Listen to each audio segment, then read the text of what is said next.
Et la désillusion nous laisse nous demander si nous poursuivons quelque chose qui n'arriverait jamais. L'espoir et la désillusion nous emportent comme les vagues sur le rivage de nos vies, et bien sûr, les désillusions. Aujourd'hui, je veux vous raconter une histoire différente, une autre perspective sur l'amour. Une perspective qui ne se trouve pas en faisant défiler des écrits en attendant tes messages.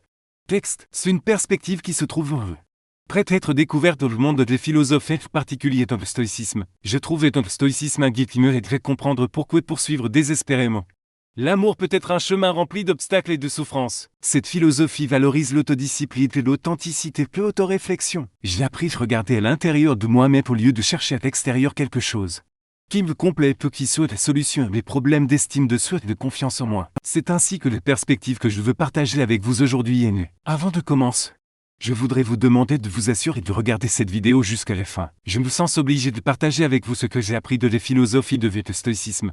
Et comme cela peut aider, cela peut également vous aider à découvrir votre véritable valeur. N'oubliez pas de cliquer sur le bouton j'aime de vous abonner. Commençons. Commençons par comprendre le problème central avant de plonger dans la solution. Il est naturel de désirer l'amour et de se sentir aimé dans nos vies. Mais nous tombons souvent dans l'illusion selon laquelle l'amour est la solution magique à tous nos problèmes. Nous nous convainquons que trouver quelqu'un de spécial nous comblerait de bonheur, nous libérerait de nos soucis et nous apporterait les paix que nous recherchons tant. Nous nous accrochons à la croyance que l'amour est les clés qui ouvriraient les portes d'une vie épanouie. Comme le dictent les normes sociales, nous sommes constamment sous cette pression sociale d'avoir quelqu'un de spécial dans notre vie. Nous le voyons dans nos amitiés et la télévision. Sur les réseaux sociaux où des photos de couples heureux sont publiées. Mais la réalité est que même dans les relations amoureuses, les défis et les luttes persistent. Les attentes idéalisées peuvent nous conduire à des déceptions et au désenchantement. Nous nous retrouvons même à chercher l'amour lorsque nous sommes déjà dans une relation. Mais comme les stoïciens nous l'enseignent, ce n'est pas la réalité qui nous perturbe, mais nos opinions et nos attentes sur la réalité. L'illusion de l'amour comme solution de nos problèmes nous fait croire que quelqu'un d'autre peut être responsable de notre bonheur. Mais comme est sagement dit Épictète, tu ne cherches pas que les choses se passent comme tu veux, mais qu'elles se passent comme elles se passent et tu seras heureux. Les véritables sagesses stoïciennes nous rappellent que l'amour est un élément précieux de notre vie.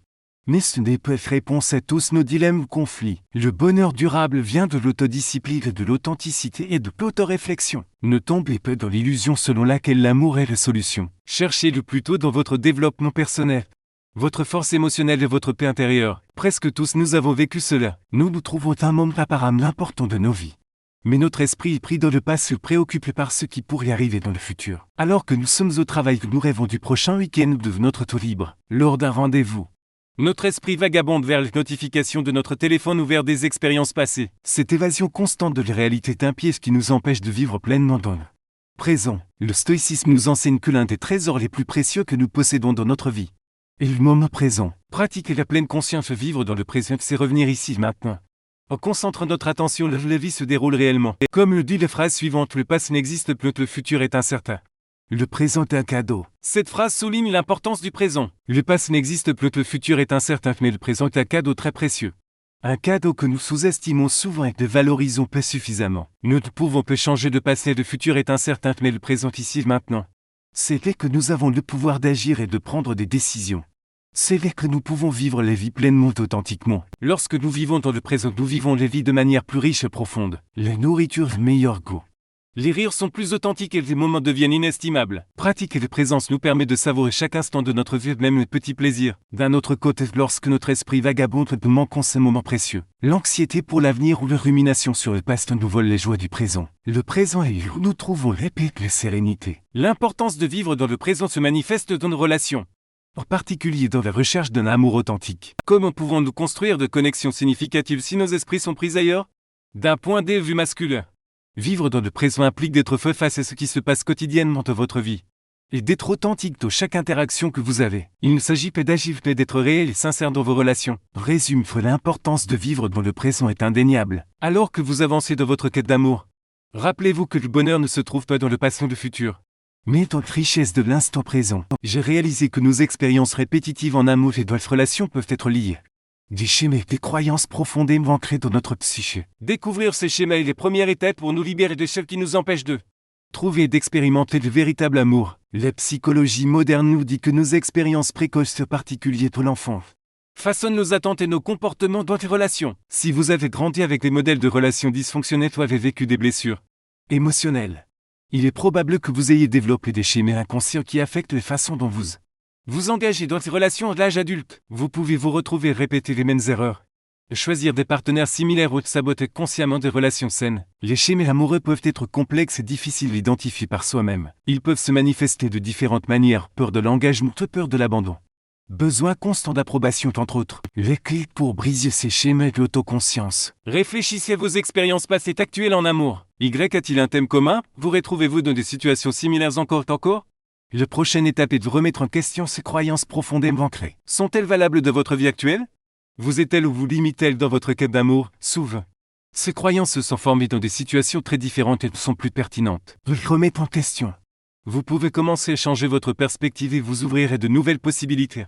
Amour. La libération des schémas implique également de prendre la responsabilité de vos choix et de vos actions. Vous n'êtes pas une victime de vos circonstances passées, mais un être capable de croissance et de changement. Apprenez de vos expériences humaines, de les laisser peut vous définir. Trouver le véritable amour nécessite du courage et de l'authenticité. On vous libère de schémas destructeurs. Vous vous ouvrez à la possibilité de construire de connexions plus saines et significatives. Ne vous limitez pas à chercher l'amour à l'extérieur. Commencez par explorer et vous libérer de vous-même. Les recherches de l'amour propre n'est pas seulement trouver quelqu'un d'autre, mais aussi se trouver soi-même dans le processus. L'amour propre. Un concept souvent mal compris, négligé de la recherche de relations significatives.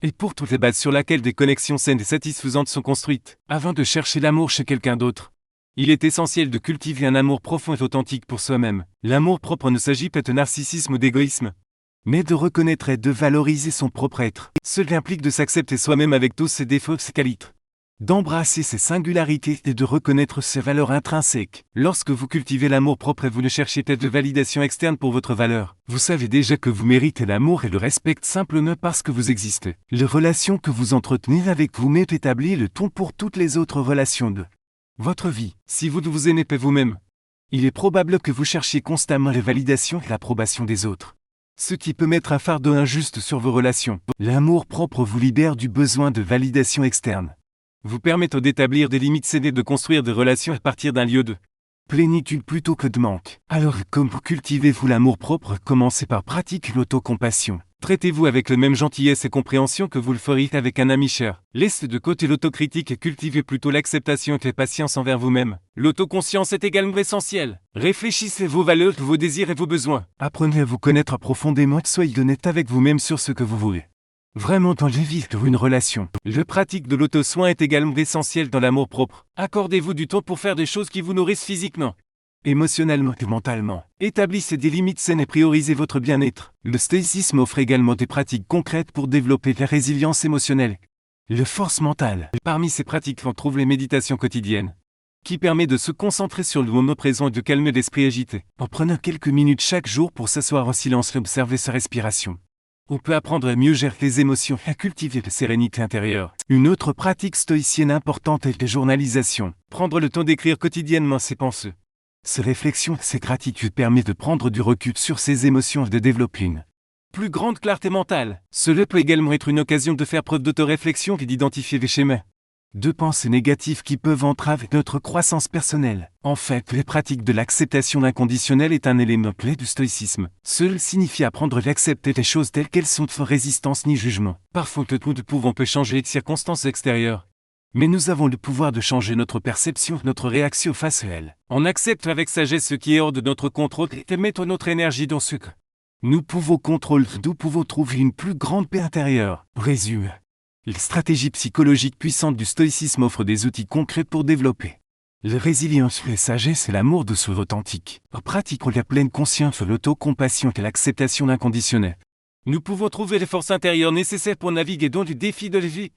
Cultiver des relations épanouissantes. Que vous soyez à la recherche de l'amour ou que vous souhaitiez approfondir votre connexion avec vous-même, les principes du stoïcisme peuvent être une source précieuse d'inspiration et de guidance. Tout d'abord, il est important de souligner que le stoïcisme n'est pas une philosophie figée, mais plutôt un ensemble de principes qui peuvent être adaptés à différents contextes. Par exemple, dans le domaine professionnel, les stratégies stoïciennes peuvent être utilisées pour développer la résilience et la force mentale face aux défis et aux pressions du monde du travail. En adoptant une attitude stoïque, on peut apprendre à accepter des situations qui échappent à notre contrôle et se concentrer sur ce que l'on peut influencer et développer une mentalité de croissance. Cela peut nous aider à faire face au stress, à surmonter les obstacles et progresser dans notre carrière. De plus, Le stoïcisme peut également être appliqué dans nos interactions sociales et nos relations personnelles.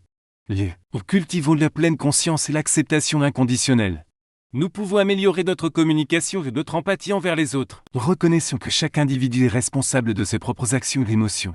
Nous pouvons éviter des conflits inutiles et favoriser des relations harmonieuses basées sur le respect mutuel et la compréhension. Enfin, le stoïcisme peut jouer un rôle important dans notre bien-être mental et émotionnel. Nous pratiquons la gratitude et développons une perspective positive. Nous pouvons renforcer notre résilience émotionnelle et trouver la paix intérieure. Par exemple, en gardant un journal de gratitude où l'on note chaque jour 3 choses pour lesquelles on est reconnaissant. On peut entraîner notre esprit et se concentrer sur les aspects positifs de notre vie et cultiver un sentiment de contentement et de satisfaction. En conclusion, les principes du stoïcisme offrent de puissantes stratégies psychologiques qui peuvent être appliquées dans divers domaines de notre vie, que ce soit dans notre travail, nos relations personnelles ou notre bien-être mental.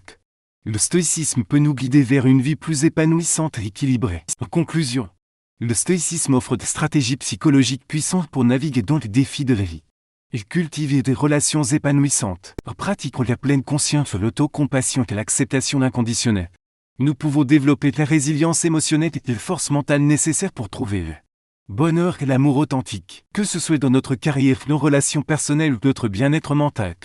Les principes du stoïcisme peuvent nous guider vers une vie plus équilibrée et épanouissante. Ne cherchez pas l'amour à l'extérieur, mais trouvez-le vous-même et dans votre développement personnel. Cultivez l'amour propre et pratiquez la gratitude pour trouver la paix intérieure. Le stoïcisme est une philosophie qui peut nous aider à vivre pleinement et authentiquement.